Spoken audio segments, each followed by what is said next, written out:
নমস্কার, আপনারা দেখছেন লামডিং টাইমসের অনুষ্ঠান মুখোমুখি। আজকাল দেখা যায় যে আমাদের সমাজে যে যুব প্রজন্ম এই ড্রাগসের দিকে আসক্ত সংখ্যা বৃদ্ধি পাচ্ছে। এক অন্ধকার জগতে যেন এই যুব প্রজন্ম চলে যাচ্ছে। যেই সময় আমরা ভাবতেও পারিনি যে ড্রাগসের কথা লামডিংয়ে, সেই সময় দেখা গেছে আমাদের লামডিংও দেখা যায় যুব প্রজন্ম ড্রাগস আসক্তের সংখ্যা বৃদ্ধি হয়েছে। আর অনেকেই এই ড্রাগস আসক্ত হয়ে অন্ধকার জগতে চলে গেছে, কিন্তু এরই মধ্যে একজন যারা ড্রাগস আসক্ত হয়েছিল কিন্তু হওয়ার পরও সে অন্যকে সে অন্ধকার জগতে যাতে না যায় তার জন্য বিশেষ ব্যবস্থা করেছে। আর এরই মধ্যে আজ আমরা যে মুখোমুখি হব এই ধরনের এক যুবক, ওর সাথে মুখোমুখি হব। ওর নাম হচ্ছে মিস্টার আকাশ দত্ত। আমাদের সাথে আছে মিস্টার আকাশ দত্ত। ক্যামেরার ফ্রেমে আপনারা দেখতে পাচ্ছেন আকাশকে। আমি ওর থেকেই সবিশেষ জানার চেষ্টা করব। নমস্কার, তো ওয়েলকাম টু লামডিং টাইমস। তোমার নামটা কি? আমার নাম আকাশ দত্ত। আকাশ দত্ত। আকাশ, তুমি লামডিংয়ের ছেলে, তুমি আকাশ। আর তুমি প্রথমে বলো যে এই যে তুমি কি মানে ড্রাগস আসক্ত ছিলে? হ্যাঁ, আমি একটা ড্রাগ এডিক্ট ছিলাম আগে। ঠিক আছে, আমি 2020 থেকে আমি রিহ্যাবিলিটেশন সেন্টার যাই। ঠিক আছে, যেটা মার্গেরিটা হেডকোয়ার্টার নিউ লাইফ ফাউন্ডেশন, ওখানে আমি ট্রিটমেন্ট নিই। ওখানে আমি 9 মান্থস ছিলাম। হ্যাঁ, তো আসার পরে আমার লাইফটা ম্যানেজেবল চলছিল, আবার আমি আনম্যানেজেবল হয়ে গেছিলাম। আবার আমার মা বাবা আমাকে পিক আপ করে আমাকে ঘরের মানে আসার পরও তুমি ড্রাগস নিয়েছো? হ্যাঁ, আবার দেখুন, একটা কথা ওর প্রশংসা করতে হবে যে ও একটা খারাপ কাজ করেছিল, মানে ড্রাগস নিয়েছিল, কিন্তু এই ড্রাগস নেওয়ার পরও কিন্তু সে লজ্জা না করে ওপেনলি বলছে যে হ্যাঁ আমি ড্রাগস নিয়েছিলাম। শুধু তাই নয়, তারপরে তার যে কাজটা, যে চিন্তাধারা, সেটাও প্রশংসনীয় চিন্তাধারা। আমি এটা বলবো, এটার পরে আসি। আমি আবারও বলছি যে আকাশ লজ্জা না করে ওপেনলি ফেস করছে, স্বীকার করেছে হ্যাঁ আমি ড্রাগস নিয়েছিলাম। ড্রাগস নেওয়ার পরে সে যখন আবার আসে লামডিংয়ে, তারপরেও কিন্তু সে আবার পুনরায় ড্রাগস আসক্ত হয়ে যায়। এই ধরনের অনেক আছে যারা আসার পরেও কিন্তু ড্রাগস আসক্ত হয়ে যায়। হ্যাঁ বলো, তারপর তুমি কবে থেকে ড্রাগস নিয়েছিলে? আমি 2017।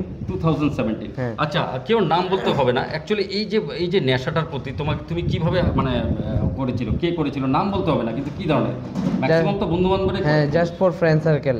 আমি আচ্ছা। একদিন যাই, একদিন ওদেরকে দেখি, ওদেরকে দেখার পরে আমারও মন চায়, আমি বলি একদিন ট্রাই করব। হ্যাঁ হ্যাঁ। ওই ট্রাই করতে করতে আমি একটা এডিক্টেড হয়ে গেছিলাম এটার পেছনে। আচ্ছা। হ্যাঁ, তারপরে এডিক্টেড হওয়ার পরে এরকম 2020, হ্যাঁ 2020 আমার মা বাবা আমাকে পিক আপ করায়, যেটাতে আমার নিউ লাইফ ফাউন্ডেশন হেডকোয়ার্টার, যেটা মার্গেরিটায়। তো ওখানে আমি 9 মান্থস থাকার পরে আমি লাইফটা ম্যানেজেবল চলছিল। আবার আস্তে আস্তে কী হয়েছে, আমার ফ্রেন্ড সার্কেলের সঙ্গে আবার খারাপ ধান্দায় চলে যাওয়ার সঙ্গে সঙ্গে আবার আমি কিন্তু চলে যাই, মানে আবার এডিক্টেড লাইফে, আমার এডিকশন লাইফে আমি ঢুকি। এডিকশন লাইফ আবার আমার লাইফটা আনম্যানেজেবল চলছিল। আবার আমার মা বাবা আমাকে ঘর থেকে নিয়ে যায়, ধরে আবার মার্গেরিটা হেডকোয়ার্টারে। তো তারপরে আমি ওখানে আবার 8 মান্থস ছিলাম। 8 মান্থস থাকার পরে গিয়ে আমি তারপরে আস্তে ধীরে লাইফটা এখন ম্যানেজেবল চলছে। বা তুমি মানে মানে দুইবার, মানে প্রথমে আসার পরে আবার আবার এসে করেছো, আবার আবার চলে গেছে। হ্যাঁ। এই ধরনের শুধু আকাশের কাহিনী না, এই ধরনের অনেক যুবক আছে, লামডিংও আছে, এই ধরনের অনেক যুবক আছে যারা নেশামুক্তি কেন্দ্র থেকে আসার পরেও কিন্তু সেই চক্করে পড়ে যায়। সেটা কিন্তু বাস্তব, সেটা সত্যি। কিন্তু আকাশ কিন্তু আকাশের চিন্তাধারা ভালো এই কারণে বলছি, কারণ আকাশ চায় না যে আকাশের মতন অন্য একটা ছেলে যাতে ড্রাগস আসক্ত হয়। তার জন্য শুধু তাই নয়, সে লামডিংয়ে প্রথমবারের নয় নেশামুক্তি কেন্দ্র খুলতে চলেছে। হ্যাঁ, আপনারা ঠিকই শুনেছেন, এই নেশামুক্তি কেন্দ্র খুলতে চলেছে লামডিংয়ে। আমি ওর মুখ থেকে জানার চেষ্টা করবো। আকাশ, তারপরে তুমি ওখানে নেশামুক্তি কেন্দ্র মার্গেরিটা ছিলা। হ্যাঁ। আচ্ছা, তারপরে এখন কি তুমি লামডিংয়ে খুলবে? হ্যাঁ, এখন আমি নিজে লামডিংয়ে খুলবো। আমি চাই যে লামডিংয়ের ছেলেগুলোও ঠিক হোক। লামডিংয়ের বলে না, আসামের ছেলেগুলোও ঠিক হোক, সব ছেলেগুলো একটা ড্রাগ থেকে মুক্ত হোক।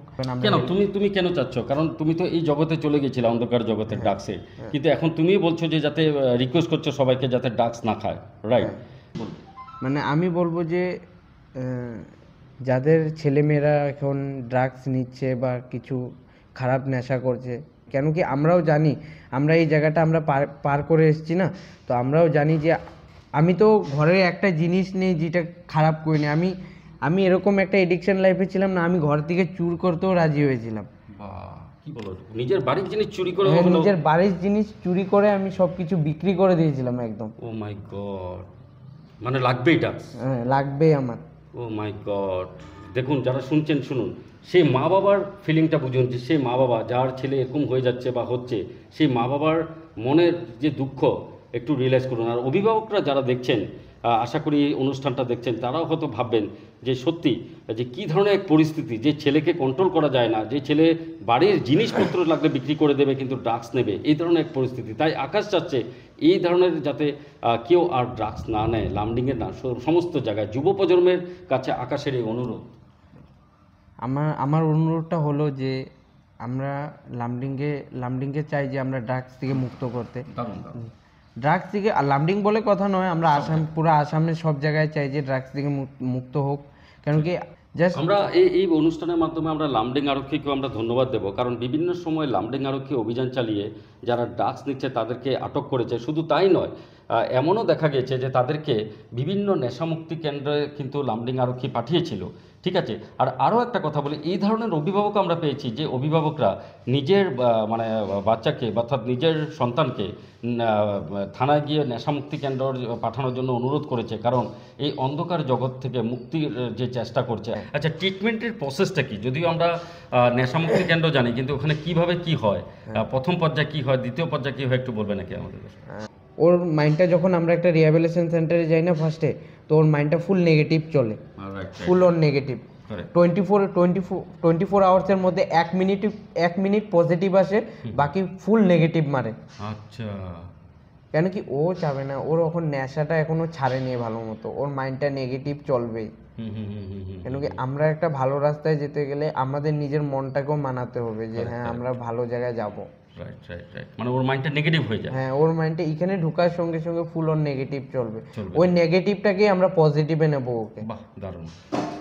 কাউন্সেলিং করে বা বিভিন্ন মেডিসিনের মাধ্যমে। বিভিন্ন মেডিসিন আছে ওর, যেমন একটা ড্রাগ এডিক্টেড না, ও মানে পটককে ছাড়িয়ে দেওয়ার সঙ্গে সঙ্গে না, ও ড্রাগটা না পাওয়ার সঙ্গে সঙ্গে ও অনেক উগ্র হয়ে যাবে।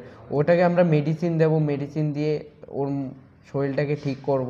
এখন কারো হয়ে যায়, কারো এরকম ড্রাগ এডিক্টও আছে যে সিরিঞ্জ ইউজ করে। ও মাই গড। আচ্ছা হ্যাঁ, আচ্ছা। সিরিঞ্জ ইউজ করলে কি হয়, ও আজকে সাপোজ আমার একটা কথাই বলি আমি, ঠিক আছে, আমার সঙ্গে একটা বন্ধু আছে, হ্যাঁ, আমি ওর সিরিঞ্জটা এখন আমি ইউজ করলাম, আমার সিরিঞ্জটা ও ইউজ করলো, তো কথার কথা বলা যায় না যে কখন HIV হ্যাপাটাইটিস হয়ে যাবে কারো, ঠিক আছে, ভগবান না করো কারো হোক এটা হ্যাপাটাইটিস HIV, কিন্তু HIVটা হয়ে গেলে, HIV হ্যাপাটাইটিস হলে মানে অনেক প্রবলেম হয়ে যায়। Definitely definitely. ওর মানে HIV হয়ে গেলে তো পুরো লাইফটাই খারাপ হয়ে যাবে। হ্যাঁ। খারাপ হয়ে যাবে। আচ্ছা, আরেকটা কথা, এই যে তুমি জিনিসগুলো যে শিখেছো আর কি, অ্যাকচুয়ালি তুমি তো ড্রাগস নিয়েছিলে নিজে বলেছো, তারপর যে তুমি মানে এই যে নেশামুক্তি কেন্দ্র কিভাবে কাজ করে, এই জিনিসটা তুমি কিভাবে শিখলে? আমি যখন ট্রিটমেন্ট নিয়ে আমি 9 মাস ভিতরে ছিলাম। 9 মাস আমাকে অনেক কিছু শেখানো হয়েছে, অনেক কিছু।